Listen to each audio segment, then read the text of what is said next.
Hi there, friends. In today's video, we're going to check out B.B. King, his secret weapon, his decision-making process, and a first-hand account of how I met B.B. King with a bunch of my buddies. And we're going to get some micro prompts to develop skills to replicate his secret weapon. I hope you stick around. The blues scale, you know what it is. Every guitarist knows what it is.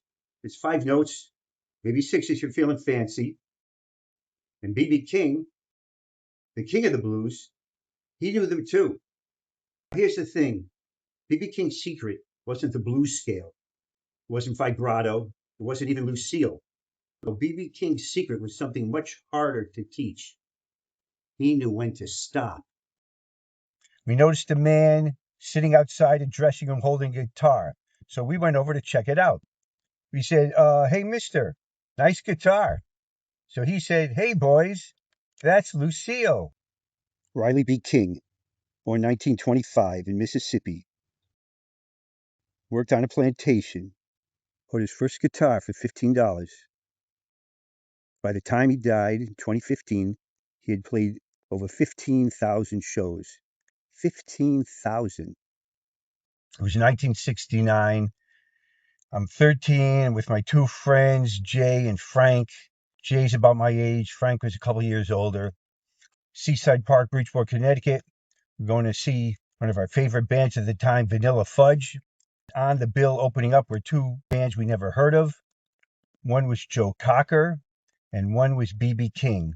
He couldn't read music. He couldn't play chords well. That's what he admitted. Primarily played single note lines on the top 3 strings. Compare that with the guitarists who fill arenas today. Sweep pickers, the 2-hand tappers, the guys who treat the guitar like a typewriter. King owned maybe 6 notes, and he built an empire with them. So there's this famous performance you can see on YouTube. It's at Montreux, 1993. B.B. King is 65, and he's on stage with Gary Moore, who is a monster, all the technique you could want. And they're doing The Thrill Is Gone. Gary Moore plays a blistering solo, and then it's B.B. King's turn. He plays a few notes and stops. He looks at the crowd, gets a reaction. Then he plays a few more notes, stops after every 4 or 5 note phrase. That's his secret weapon. He knows when to stop. Check it out on YouTube, 1993. You'll see what I mean.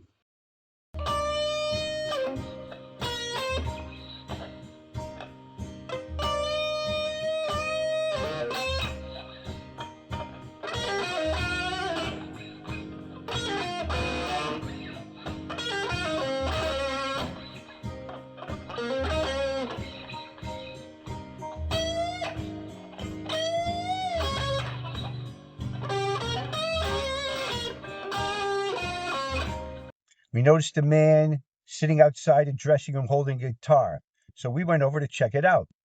We said, hey, mister, nice guitar. So he said, hey, boys, that's Lucille. We said, you named your guitar after a woman? He said, yeah, guitar is just like a woman. Sometimes you stroke it nice and easy, and it sings pretty for you, but sometimes you need to get a little rough with it and make it scream. We said, whoa. Let's indulge in some musical speculation as we try to get inside B.B. King's brain. Let's talk about what might have been happening inside B.B. King's head. When he plays, and not what his fingers are doing, because we can learn the B.B. King box in about 10 minutes, but when he's playing, he's really decision making. So here's one decision. He treats every phrase like a sentence. B.B. King once said, I don't play the guitar, I play Lucille. And Lucille and I have a conversation. That's not poetry, that's a technical description of what his brain is doing. When you have a conversation, you don't monologue. You say something, then you stop. The other person responds. You listen. Then you speak again. Call and response. It's the oldest pattern in the blues. And B.B. King built his whole approach on it. He went on to describe that Lucille was a stereo guitar.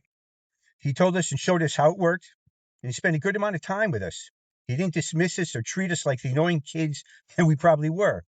He exuded genuine and sincere interest and delight in our curiosity and gave us his full attention. We didn't know that he was B.B. King until we were back inside under the tent and he was introduced and we went, whoa, hey, he's the guy we were talking to. And he played and our jaws dropped. Watch BB's hands at Montreux. He's not resting. He's not thinking what he's going to play next. He's listening to the space he just created. He's listening to the bass. He's listening to the audience. The silence is an absence. The silence is Lucille's turn to talk. We listened and we learned. Friend Jay said, and I agree wholeheartedly, Mr. King, you have no idea what you did for these three little kids from Bridgeport, Connecticut. We'll always be thankful. So the second type of decision B.B. King might be making when he plays, he's playing to the chords, not the scale.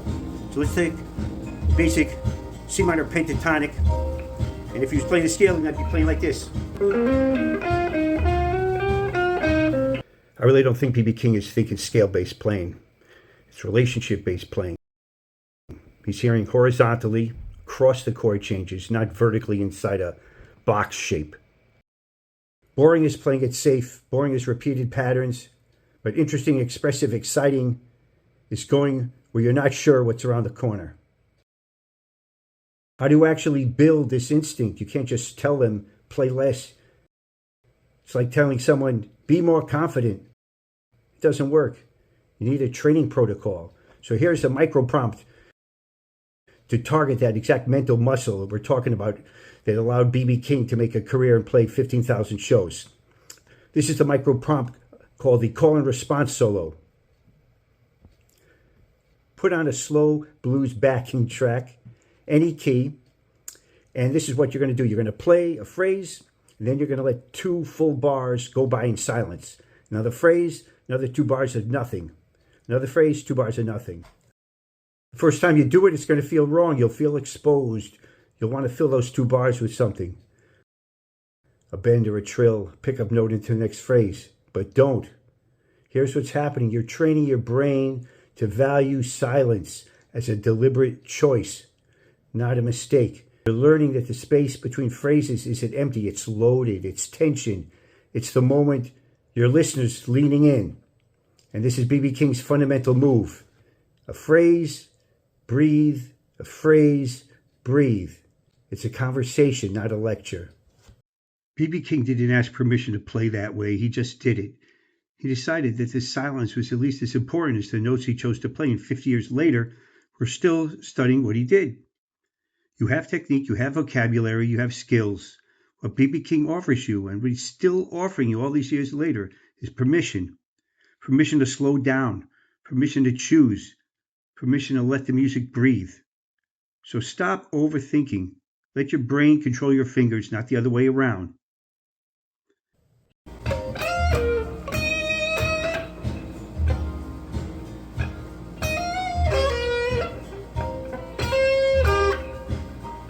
Hey, well, that wraps up our B.B. King show. I hope you found some value in it.